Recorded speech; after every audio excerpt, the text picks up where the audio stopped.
Yes, sir. We're right back at it. It's Gray Rizzy. We out here. Shade 45. I would call this a grind setters, but no. Nah, I'm not going to say that. This is a real motherfucker session right here. You don't know how long this has been circled on my calendar. When I like music, and I love music, don't get me wrong. When I like someone, when I love their music, and they're just their personality, you have to respect it. You got to give those flowers. You got to acknowledge it. And the cat that I'm sitting across from right now is one of the most I just respect this cat so much for everything that he's going through, and we're going to talk about it right now. So what now? So what now? You don't even need to ask because he's here, man. Cantrell's in the building. What's up, bro? How you feeling? Oh. I'm good. Welcome to PVA Studios here in Harlem. Usually we would be down at SiriusXM, but you know this fucking COVID shit got everything fucked up. Lorona Sharif. Yeah, man. Yeah, you know, I like the way you that. What was it? What was Lorona it? Sharif. Yeah. So that just sounds so much better. Yeah, because I'm not gonna call it. Yeah, well, you know, people be putting names on shit. They just be blaming shit. Nah, fuck that. Nah, it's the boogeyman, dog. Yeah, we Candyman 3 times. Just stay away from that shit. But let's talk about the music, man, because you went ahead and dropped, and talking about in a pandemic, you dropped the project in a pandemic. Yeah. But we're going to talk about a lot. We're going to talk about the project, obviously. We're going to talk about leading up to this project and where do we go from here. So What Now, which is the perfect title right there. But Cantrell, can you please represent where you from real quick? Albany, Georgia, man, 229 area. Everybody in 229 area. Big love, first off, to my entire area and our city, because it's going through a lot and has been going through a lot. You know, we seem like every wake and turn we catching some kind of blow. You know, so I just want to send peace, love, and the energy that we have to everybody back home. Keep your spirits high, keep your head up, chin up, never down, and just keep pressing through. I remember one of the first times that we sat down and we spoke, I never got anybody hit me up from Albany. Of course, I know the area. You know, I have family down in outside of Atlanta, north and south. But I've never had anybody hit me up from Albany, Georgia. And when you were on that first time, I was like, I gotta pay attention to this area and what was coming out of it. Yeah, man. Just talking about this project, and shout out to Trav, man, because he was gracious enough to let me hear it early, right? And I remember living with it in the car, and I was like, there were so many questions I had after listening to it. That's a great space to live with it too. Oh yeah, just get in your car, just ride around. And now, I'm not talking about New York City traffic, because you'll fuck around, jump out, and want to beat the shit out of somebody. I'm talking about get on the highway, just ride. You know what I'm saying? And you really, there was questions I had. So there was a point where you said something along the lines of, I wonder if he even knows. You know, and we'll talk about that in a second. But it was, I had the question where I had to call Trav, like, Trav, I'm like, yo, hold up, wait, what?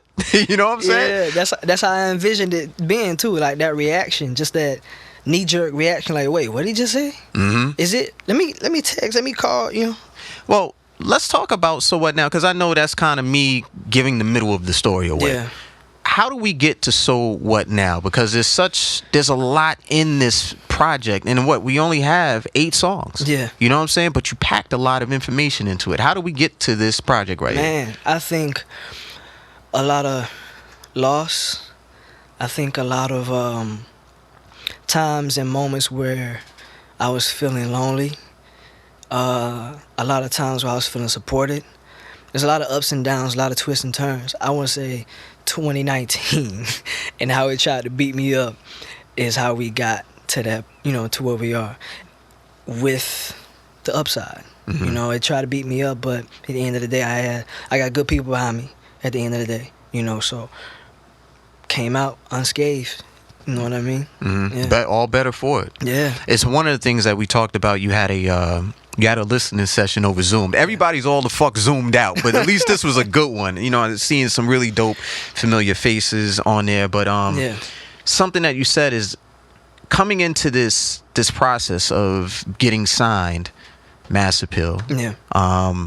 Walking through the process, you were naive, and in that process, it just kind of like, I want to say battle tested. You know what I'm saying? You're more aware of what you're looking for now versus tripping over certain things. What would you say was the biggest thing that you learned in 2019? Love is never enough. What do you mean? How so? Let's take a relationship. Since people always go to the romantic thing when you think about love sometimes, right? So in a relationship, if you think about marriage, I think you would have to ask yourself is love alone enough to pursue this area of life, to step in this kind of space? For some people, it may be. But I feel like from what I've seen, what I've learned, what I've studied, and what I've, just been through and seen and heard, love is not enough. You need loyalty. You need strategy. You need companionship. You need partnership. You need balance. Two people have to be emotionally and logically balanced, or they need to balance each other out that way too. It's a lot of different dynamics and factors that come into, I guess, two people or a group of people coming in tandem with each other for a common goal at the end of the day. Whether it's music, relationships, whatever it may be, love is never enough, even for self. Like, you can love yourself all day, but what are you doing actively every day for your mental, for your spirit, And a lot of people probably say love can be all those things. Yeah, it's got some overlap, but how deep does this water go? That's a big question I've been asking all year because of last year. And I was like, all right, how deep does this water go? No matter what it is. But I don't feel like love is enough. I think you need so many more dynamics to press forward and get through life. I know love is the answer, but it's like so many other things. You know what I mean? I think when people say that, it's a general blanket statement. Exactly. And they don't know how wide a net it casts. And how do you fill in those spaces right there? Me and Travis been saying that a lot, man. Like, give context.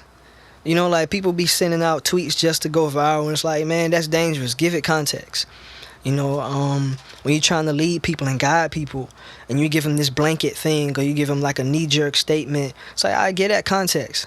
Like, if you get onto one of your kids, if you don't provide context in a fatherly way or a friendly way, whatever it may be, what are you doing to you know what I'm saying, your child in the long run? So I think we always be talking about how everything deserves context, and there's more context to love than love.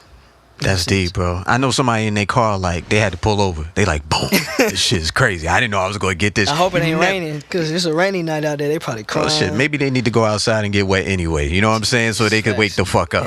Let me give you some context when it comes to this music. So What Now is out right now. We ain't going anywhere, but I definitely want to get to this first song, Bird's Eye View. The first time Trav went ahead and sent this to me, I said it all makes sense now. Let's get to it, man. It's Gray Rizzy. We out here right now with Cantrell. Albany, Georgia. What's up?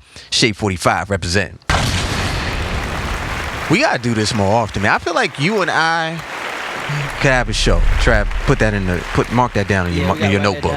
We might have to do that as a show. You know what I'm saying? This might have to be a monthly type of thing that we do, because it's deeper than rap. Yeah, it's deeper than rap. It always is. When you have these type of conversations, like I have a lot of.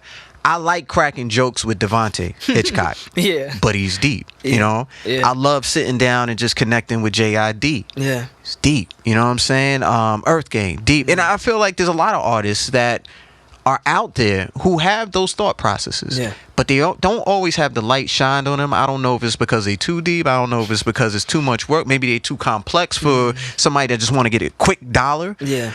The reason why I'm saying all this, what do you think? Because you're no longer signed to Mass Appeal. Yeah. And here's the thing about this. Mass Appeal is Nas, his brother Jungle, I believe a couple of other people, Peter, I believe is over there. Yeah. I don't think releases are bad things. Yeah. This is true. But what happened? What was the breakdown in that particular deal? Because it plays a lot. Yeah. It comes out a lot on So What Now. What was the particular situation with that led to you being let out of that contract? Where does it start, man?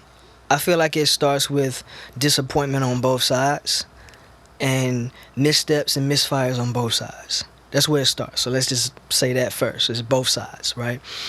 And I just felt at the end of the day, it wasn't going to be smart to stay. I guess we here to give context, right? So let me be as, I guess, thorough as I can be, just in case there are other artists out there that may be going through something or may see the situation later, and they'll be I'm sure they'll find some type of information in this shit. Basically, I released 2 EPs already, right, on the label. So where I was at in my contract, next was like a full-length thing, and it happened to be in a time period where I had to make a decision. They had to make a decision, I had to make a decision. And there was a conversation that I wanted to have, just so we can put our missteps on the table with each other it just came to a head though, where it was like, all right, are we staying or are we leaving? You know, are we keeping him or are we letting him go? You know, it's the both sides right there, you know. And it just wasn't gonna be smart, you know. I knew I wasn't ready for that big step for I guess we would call it a debut album, and there was no telling how long that was gonna take to happen, and it just wasn't smart. I just said like, it just wasn't gonna be smart for me to say, yeah, I'm gonna stay in this situation, not just because of what I was looking at ahead, but like the disappointment behind us. You know what I mean? And I just felt like certain things could have went a better way, and came to that point where I was like, all right, what we gonna do? So what now? You know? What part of the calendar is this? Is this the top of this year, end of last year? Man, this is, I'm gonna be honest with you, this is throughout the entire year of last year. Just about. I want to say it started with my release. I did feel shorted when my project Never Even Live released last year in March. I did feel shorted. But you know how we are. You know where I come from, and we have no choice but to get it out of the mud. You know what I'm saying? So we didn't break, we didn't bend. We just like, all right, we're gonna stay in this. We're gonna stick it through. We're gonna figure out what's the next thing, and we're gonna try to go harder than we did before, because we don't want nobody to feel like we feel like other people owe us anything. We don't want to not just come in this game. We don't want to track and navigate in this game with entitlement on our shoulders. You know what I'm saying? We'll take the chip all day, but we don't want no entitlement on our shoulders, right? So we're going through these things, and I feel shorted, but it's okay. We're going to go to the next thing. I just feel like I was getting a short end of the stick, not necessarily that other people were giving it to me, but maybe I was giving it to myself. There's people who are probably listening to this right now, right? And the reason why I want to just, cover this right now, because there's a lot of people who are probably going through it. Yeah, exactly. But there's also people out there who are probably like, oh, you fucked up, you didn't do it right, or it was all on you. I'm from the school where people would say, you don't get what you deserve, you get what you negotiate. And you decided it was time to end the negotiations, right? I'm assuming it was a mutual decision. No, I'm not 100% sure. Like, first off, we did negotiate a great deal on the top side. Let's be clear about that. But on the back side, I think the negotiations, for us parting ways came with the love we shared for each other at the end of the day, and the respect we have for each other as people. Like, every time someone asked me why Mass Appeal early on when I first came in, I always say, man, it feels like a family-oriented vibe in that building. And I think that's what helped us continue to negotiate, throughout our whole process, and even up to when it was time to go. And it was mutually beneficial at the end, We were comfortable with what we wanted to do. They were comfortable with washing hands with it. And, hey, if the opportunity permits, let's figure out how to, work together if it makes sense moving forward. Would you, it sounds like, though, you would work with them again. Maybe not in the sense of a label deal, but, maybe in the sense of, there's a collaboration, or, they're putting together something for a soundtrack, in that sense. Yeah, for sure. Look, man, I slap blocks with my brother all the fucking time. You feel what I'm saying? Families have their issues, and sometimes I think this is going to provide great growth for you. Yeah, for sure. You're way too talented. It's not like, motherfuckers going to work at his real estate office down the block or some shit. That ain't happening. Yeah, nah. We 10 toes in it now, man. Yeah. 10 toes in it. You know what I want to do? Because you lay out so much in this project once again. So What Now is out there right now. We're going to get to some music. We're going to come right back. You're not going anywhere. We got all black on. We out here for the business. Let's be clear about this. Yeah. It's black opulence, motherfucker. Man. All right? It's Gray Rizzy out here with Cantrell. We out here representing that Albany, Georgia. So What Now? Let's get it. Yeah, man. Gray Rizzy, we out here right now. Cantrell's in the building. The new project, So What Now, is out there. I got to tell you, like, this I listened to the project, Crown Me, Wake Up With It, Running, fucking No More Release Parties. Yeah. Like, N4L. It's just so much on here that I'm just like, yo, these shits are fucking dope, bro. They're just dope. What's been the feedback for you so far? It's been interesting, bro. It's been, for the first time, I think I've kind of released myself from certain pressures, right? It's been real dope to live with people living with the project. I never get myself a chance to do that. I'm always like, all right, what we doing next? I bet, let's set that up. Let's get this, But I'm like, I really just been sitting back and just watching the love and the respect, the words, the text, the DMs, the comments. I'm watching everything come in, and it's been a real soothing process to live with people living with the music. It's been real interesting for me. I'm appreciative too. I'm grateful for everybody that presses play, send, comment, like, share, and I can feel it. I feel all the love and appreciation for the art and for this body of work. Well, what's funny is like everything's so sped up now. As soon as you put the shit out, yo, what'd you think about it? Yo, give me it's almost like the powers that be force you to want to know ASAP, and it's like, yo, you look online. Sometimes I'll be on Twitter, and the music dropped at 12 a.m. By 12:20, yo, this shit's trash. Or this shit's the best thing since sliced bread. This motherfuckers the goat. Like, fam, the whole project is 40 minutes. How do you know? 20 minutes in. How do you know this? How the fuck do you know this, man? It's got a 46-minute runtime, and you 20 at 12, 20 minutes like, in. Crazy. Best thing since sliced bread. This motherfucker's the greatest. Like, no. You know what I'm saying? I'm not going to take that, but I just appreciate, like I said, I was in my car just letting it run, listening to everything. But in this, and I didn't mention this, the title of this particular song, Advice from Nas. Yeah. Now, I know everybody was listening to what we were talking about in the last two breaks, and you're like, oh my God, I hope Cantrell's okay. Is he all right? He's all fucking right. He's a professional. He's all right, man. It's just talking about how do you process and get better and grow from this. But there's this song, Advice from Nas, man, and the fact that you didn't know, I want you to speak on it, but Nas said something to a family member of yours, and you didn't even know. Can you just tell me about that? That's the irony of the song to me that I love so much. It's like I didn't get advice from him myself, because that was a question too. I'm answering questions and asking myself questions and answering my own questions throughout this whole project. And it's always, hey man, like, what's some game he be giving you, bruh? You know what I'm saying? Like, what going on?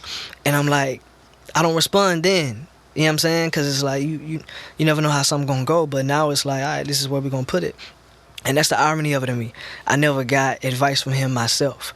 But what's funny that you're talking about is, I want to say later that night, maybe I got back home in Albany. I've been telling this story wrong. It wasn't the same night. I found out days later back in Albany that he stopped my mama in the hallway. And I said, yo, your son is really special. He's really got something special. He's very talented. Just wanted to stop you and tell you that. Because he was quiet the whole time in the studio session, which was dope too. It's like being able to watch this enigma just process people around him and test people. I did feel tested. It's like, how he gonna respond with me not talking to him, but everybody else in the room talking to him? But me being me, I'm gonna talk to who talking to me. You know what I'm saying? So it is what it is. And I don't think he said a word, bruh, the whole time we were in the studio. Somebody asked him a question, he pointing his finger, you know what I'm saying? Like, he doing what he doing. He just pointing, and they knew exactly what he was saying. The first words he uttered in that situation about me was to my mama. And he was like, yo, your son is very fucking talented.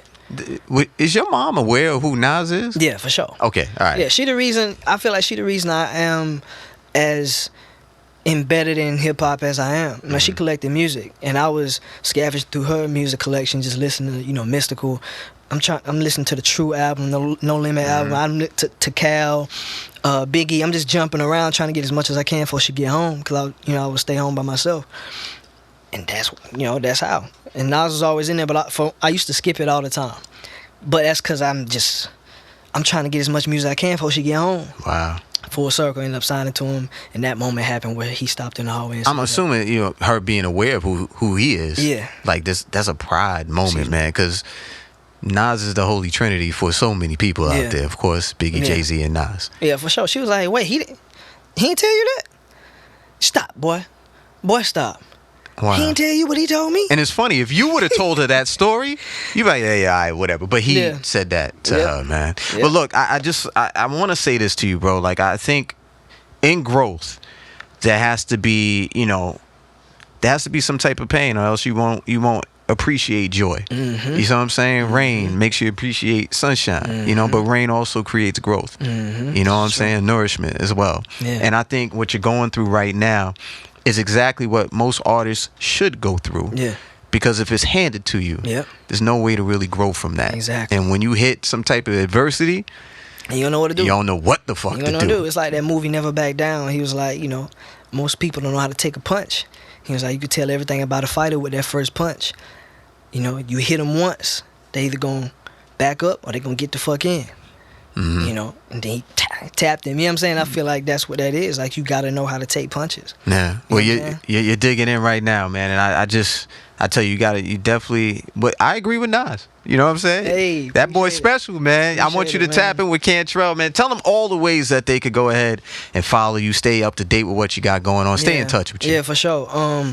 I've been giving my number out lately, man. I wouldn't go that far. Nah. I don't know what the fuck that's about. It's a whole different number. Okay. All right. If you feeling froggy, go ahead. You know, it's only, I don't know, how many Smith, how many listeners we got? I just want to see. Millions? I want to see. I want to see what happened. All right, go for it. The number is 229-207-0165. It's really me. Now, you're going to have to go through 2 text messages first, but that's for legal purposes. You know what I'm saying? Right. But it's really me.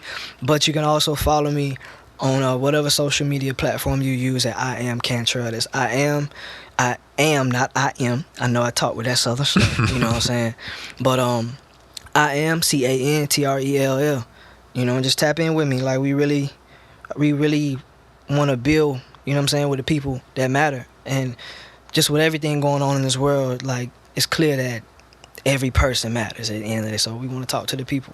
Absolutely, man. Please tap in with them right now. Let them know about the music, and also go support the music. So What Now is available on all DSPs. It's Gray Rizzy. Since you following people and you in the mood, follow the kid at Gray Rizzy, Gray. Absolutely not. Let me go ahead and talk to Trav and figure out what I got to do to get an area code in my area. Look, hit me up on Twitter, on Instagram at Gray Rizzy, GrayRizzy, at Shade45. Follow us, put the notifications on, and if you missed any part of this interview, just get the SiriusXM app. I tell you, motherfuckers, every fucking week, because the interviews are up on demand. Just search Cantrell, Gray Rizzy, Shade 45. Listen to it on your time on demand. What you can listen to before we get out of here is advice from Nas. Cantrell's in the building. Gray Rizzy, we out here. Yes, Whoa. Peace.